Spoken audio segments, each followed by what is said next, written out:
Hello guys, welcome to our YouTube channel study with M. आज मैं आप सभी के लिए काफ़ी इंपॉर्टेंट क्लास लेके आई हूँ। तो देखिए, आपके आगामी वीडियो एग्जाम के रिगार्डिंग आप सभी को उत्तराखंड की न्यू सीरीज़ प्रोवाइड की जा रही है, जिसका पार्ट 4 आज मैं आप सभी के लिए लेके आई हूँ। देखिए, काफ़ी इंपॉर्टेंट ये सीरीज़ है और इस सीरीज़ में आपको काफ़ी डीप क्वेश्चंस दिए जा रहे हैं। साथ ही साथ क्वेश्चन से रिलेटेड इंपॉर्टेंट पॉइंट भी आपको इसी क्लास में ही बताए जा रहे हैं। तो आप सभी लोग हमारी इस क्लास में स्टार्टिंग से लेकर एंड तक बने रहें। तो चलिए, आज के इस क्लास को हम स्टार्ट करते हैं। स्टार्ट करने से पहले जिन लोगों ने अभी तक हमारे YouTube channel study with M को सब्सक्राइब नहीं किया है, वो सब्सक्राइब कर लें।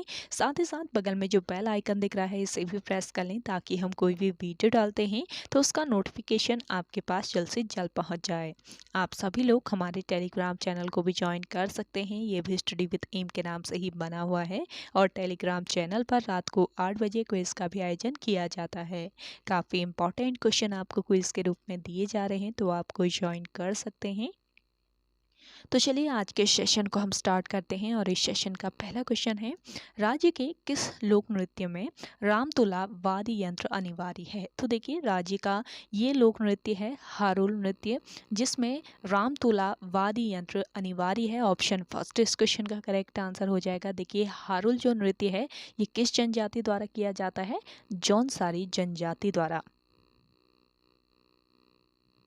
हारुल नृत्य जौनसारियों द्वारा रामतुला वाद्य यंत्र के साथ किया जाता है और यह नृत्य महाभारत की कथाओं पर आधारित है। बात करें सरौन नृत्य की, तो देखिए, गढ़वाल में किया जाने वाला युद्ध गीत नृत्य है सरौन नृत्य और शादी विवाह के अवसर पर यह नृत्य किया जाता है। थड़िया नृत्य जो है ये गढ़वाल में बसंत पंचमी के समय किया जाने वाला नृत्य है और चांचरी नृत्य जो है ये नृत्य स्त्री व पुरुषों द्वारा किया जाता है। अगला क्वेश्चन देखेंगे, ब्रिटिश गढ़वाल की प्रारंभिक राजधानी कहाँ थी। तो देखिए, इंपॉर्टेंट क्वेश्चन है। ब्रिटिश गढ़वाल की जो प्रारंभिक राजधानी थी ये कहाँ पर थी? श्रीनगर में थी। ऑप्शन सेकेंड यहाँ पे आपका राइट आंसर हो जाएगा। देखिए, आपसे श्रीनगर से रिलेट करके क्वेश्चन पूछा जाता है कि श्रीयंत्र शिला या श्रीयंत्र टापू कहाँ पर लोकेटेड है। तो ये आपके कहाँ पर स्थित है? श्रीनगर में स्थित है। इसके अलावा केशोराय मठ भी आपके श्रीनगर में स्थित है। देखिए, श्रीनगर का पुराना नाम अगर आपसे पूछा जाता है तो ब्रह्म क्षेत्र या फिर श्री क्षेत्र इसका पुराना नाम है और श्रीनगर को गढ़वाल का दिल्ली भी कहा जाता है। अगला क्वेश्चन देखेंगे, उत्तराखंड एरोस्पेस और रक्षा औद्योगिकी नीति कब लागू की गई। तो देखिए, उत्तराखंड एरोस्पेस और रक्षा औद्योगिकी नीति ये लागू की गई थी वर्ष 2020 में। इंपॉर्टेंट क्वेश्चन है। ऑप्शन थर्ड यहाँ पे आपका राइट आंसर हो जाएगा। नेक्स्ट क्वेश्चन देखिएगा, पीलीभीत से पिथौरागढ़ तार सेवा किस वर्ष शुरू की गई। तो देखिए, पीलीभीत से पिथौरागढ़ तक तार सेवा शुरू की गई थी वर्ष 1915 ईस्वी में। ऑप्शन फर्स्ट यहाँ पे आपका राइट आंसर हो जाएगा। देखिए, पिथौरागढ़ की स्थापना की अगर हम बात करते हैं तो पिथौरागढ़ की जो स्थापना है ये किसने की थी? राजा पिथौरा या फिर इन्हें प्रीतम शाही भी बोला जाता है। तो राजा पिथौरा या प्रीतम शाही ने पिथौरागढ़ की स्थापना की थी। पिथौरागढ़ 24 फरवरी वर्ष 1960 ईस्वी को अल्मोड़ा से अलग होकर नया जनपद बनाया गया। और सबसे पहले पिथौरागढ़ में किस राजवंश ने शासन किया पूछा जा सकता है, तो आपको याद रखना है सबसे पहले खशों का वहाँ पे शासन था। खश राजवंश ने सबसे पहले पिथौरागढ़ पर शासन किया और खशों को पिथौरागढ़ में किले या फिर कोट निर्माण का श्रेय भी दिया जाता है। काफी किले बना रखे हैं खशों के द्वारा पिथौरागढ़ में, तो ये आपको याद रखना है। पिथौरागढ़ में खश राजवंश का सबसे पहले शासन था। खस के बाद पिथौरागढ़ में किसका शासन रहा? मल्ल का। मल्ल राजवंश आया खश के बाद पिथौरागढ़ में और राज्य का सबसे पूर्वी जिला है पिथौरागढ़ जिला और इसे क्या कहा जाता है? छोटा कश्मीर भी इसे कहा जाता है। अगला क्वेश्चन देखेंगे, कालिदास द्वारा रचित किस ग्रंथ में कनखल का उल्लेख मिलता है। तो देखिए, कालिदास द्वारा रचित किस ग्रंथ में? ये ग्रंथ है आपका मेघदूत व ऋतु संहार, जिसमें कनखल का उल्लेख मिलता है। और कनखल हरिद्वार का एक उपनगर है, ये आपको याद रखना है, यानी कि कनखल जो है ये आपके हरिद्वार जनपद में स्थित है। और कालिदास के मेघदूत में कनखल का वर्णन मिलता है। पौराणिक काल में कनखल शिवजी के ससुर दक्ष प्रजापति की राजधानी थी और दक्ष प्रजापति का मंदिर या फिर इसे दक्षेश्वर महादेव मंदिर भी कहा जाता है, जो कि कहाँ पर, कनखल हरिद्वार में ही स्थित है। और यह मंदिर लंढौर रियासत की रानी धनकौर ने बनवाया था। ये आपको याद रखना है, काफी महत्वपूर्ण पॉइंट है। दक्षेश्वर मंदिर या दक्ष प्रजापति मंदिर किसने बनवाया था, ये पूछा जा सकता है आपसे। तो यह मंदिर लंढौर रियासत की रानी धनकौर द्वारा यह मंदिर बनवाया गया था। और सती कुंड भी आपके कनखल इसमें ही स्थित है, जहां पर माता सती जो थी ये अग्नि में समाई थी। अगला क्वेश्चन देखेंगे, कांडा की रानी की संज्ञा किसे दी गई है। देखिए, कांडा की रानी की संज्ञा दी गई है तीलू रौतेली को। ऑप्शन फर्स्ट यहाँ पे आपका राइट आंसर है। तीलू रौतेली आप सभी को पता है गढ़वाल की लक्ष्मीबाई इन्हें कहा जाता है और इनका जन्म कहाँ पर हुआ था, पौड़ी गढ़वाल में। पौड़ी गढ़वाल के गुराड़ नामक गांव में इनका जन्म हुआ था। और इनका पूरा नाम अगर पूछ लिया जाता है तो आपको याद रखना है, इनका पूरा नाम था तिलोत्तमा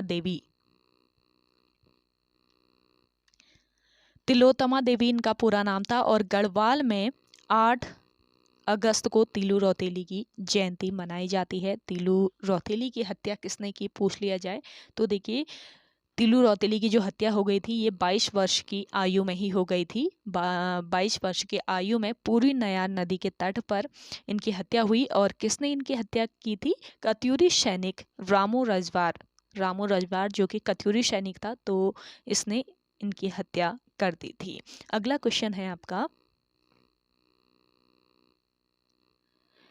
तामकलाटा जल विद्युत परियोजना किस नदी पर स्थित है। देखिए, तामकलाटा जल विद्युत परियोजना है धौली गंगा पर। मोस्ट इंपॉर्टेंट क्वेश्चन है।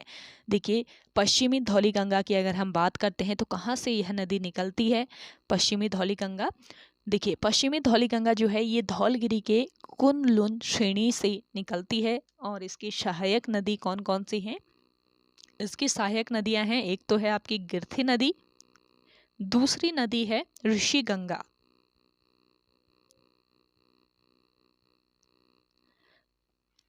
गिरथी और ऋषि गंगा ये पश्चिमी धौली गंगा की सहायक नदी है। और एक है आपकी लाता तपोवन परियोजना, जो कि किस नदी पर स्थित है, अलकनंदा नदी पर स्थित है। यहाँ पर तामक लाटा जल विद्युत परियोजना की बात की गई है। अगर आपसे लाटा तपोवन जल विद्युत परियोजना पूछी जाती है तो अलकनंदा नदी पर स्थित है। और एक है आपकी झेलम तमक जल विद्युत परियोजना, जो कि आपके कहाँ पर स्थित है, चमोली में स्थित है धौली गंगा नदी पर। और आपसे पूछा जाए मलेरी झेलम परियोजना किस नदी पर स्थित है, मलेरी झेलम परियोजना है आपके धौली गंगा नदी पर। तो इन परियोजनाओं को आप याद रखिएगा, इंपॉर्टेंट है एग्जाम के लिए। अगला क्वेश्चन देखेंगे, दुर्गाचरण काला द्वारा रचित हलसन साहिब ऑफ गढ़वाल किसकी रचना है। तो देखिए, दुर्गाचरण काला द्वारा रचित हलसन साहिब और गढ़वाल किसकी जीवनी है, होना चाहिए यहाँ पे, किसकी ये जीवनी है ये बताना है। तो इस क्वेश्चन का राइट आंसर हो जाएगा आपका फ्रेडरिक विल्सन। ऑप्शन सेकेंड यहाँ पे आपका राइट आंसर हो जाएगा। देखिए, फ्रेडरिक विल्सन को हर्षिल में सेब का बागान लगाने का श्रेय दिया जाता है। हर्षिल कहाँ पर स्थित है आपका, हर्षिल स्थित है उत्तर काशी में। तो उत्तर काशी के हर्षिल में सेब का बागान लगाया था फ्रेडरिक विल्सन ने। और इन्हीं के नाम पर सेब की एक प्रजाति का नाम भी रखा गया है विल्सन। और देखिए, हर्षिल में आलू की खेती की शुरुआत भी फ्रेडरिक विल्सन ने की थी। और हर्षिल में स्थानीय लोग उन्हें पहाड़ी विल्सन या राजा विल्सन कहते थे। विल्सन ने हर्षिल में एक कॉटेज बनवाया था। कब बनवाया था, 1864 में। ये आपको याद रखना है, 1864 में इन्होंने एक कॉटेज बनवाया था हर्षिल में। अगला देखेंगे,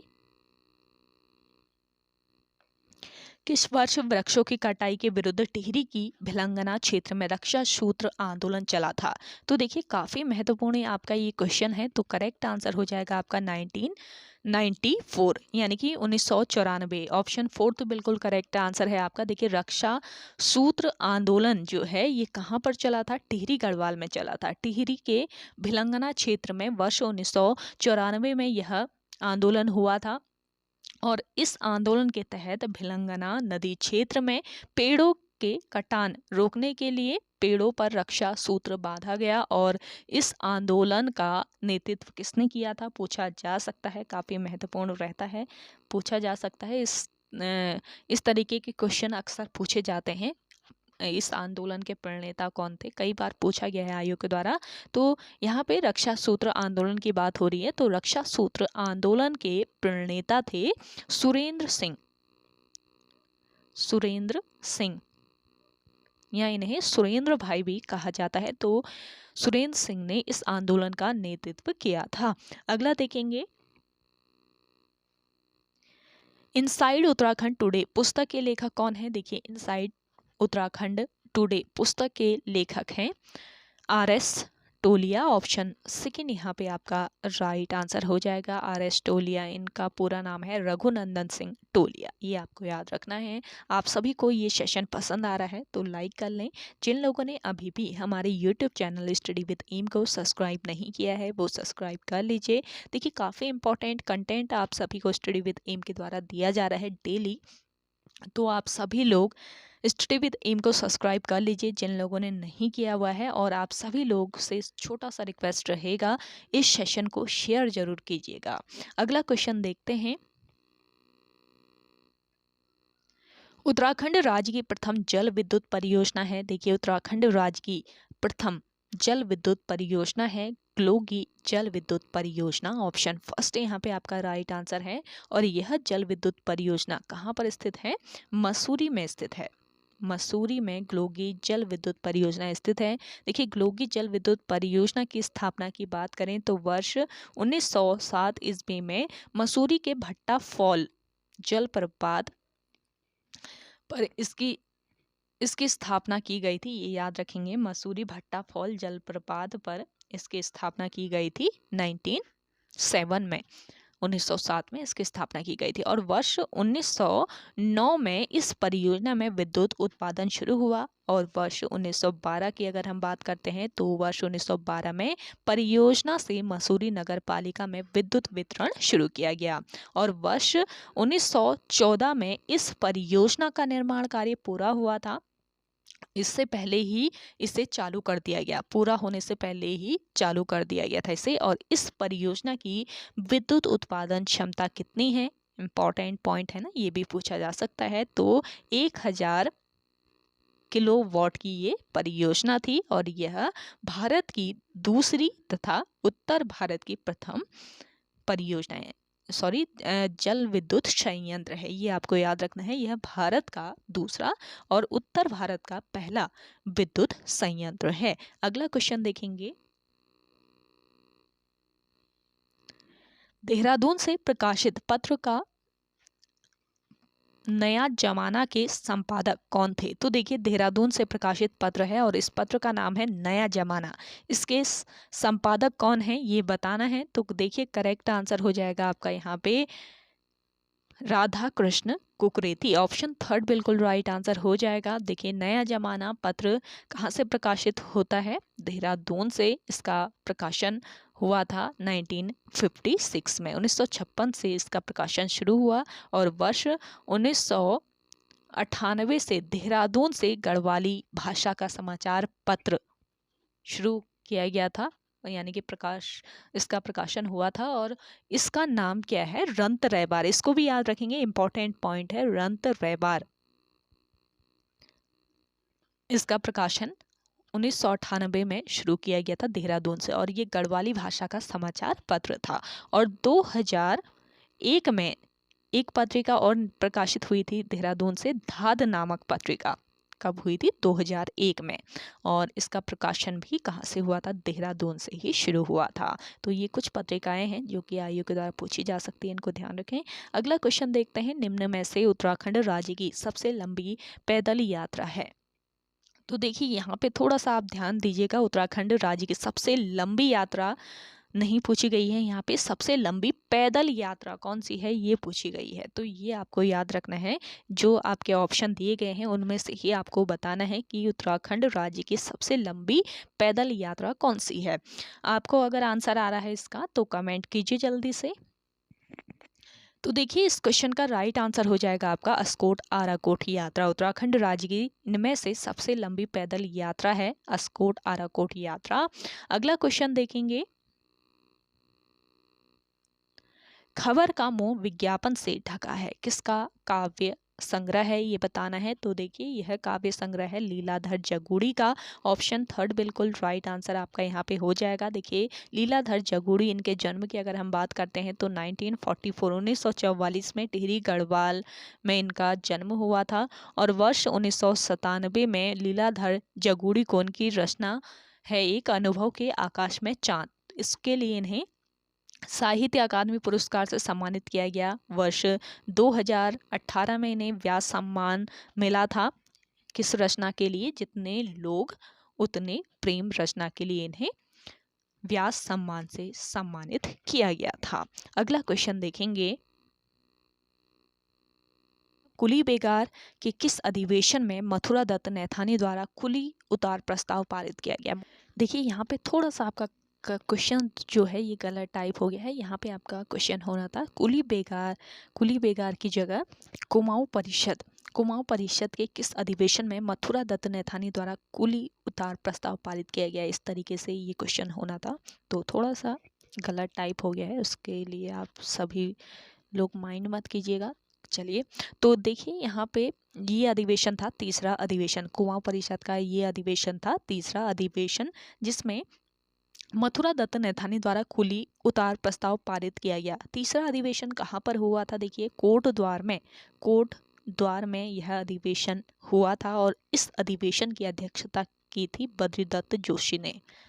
बद्रीदत्त जोशी द्वारा इस अधिवेशन की अध्यक्षता की गई थी। तीसरे अधिवेशन में कुली उतार प्रस्ताव पारित किया गया था और इसके साथ ही जंगलात संबंधी प्रस्ताव भी इसमें पारित किया गया। और देखिए कुमाऊं परिषद की स्थापना की अगर हम बात करते हैं तो वर्ष 1916 ईस्वी में इसकी स्थापना हरगोविंद पंत, बद्रीदत्त पांडे, गोविंद वल्लभ पंत आदि के प्रयासों से हुई थी।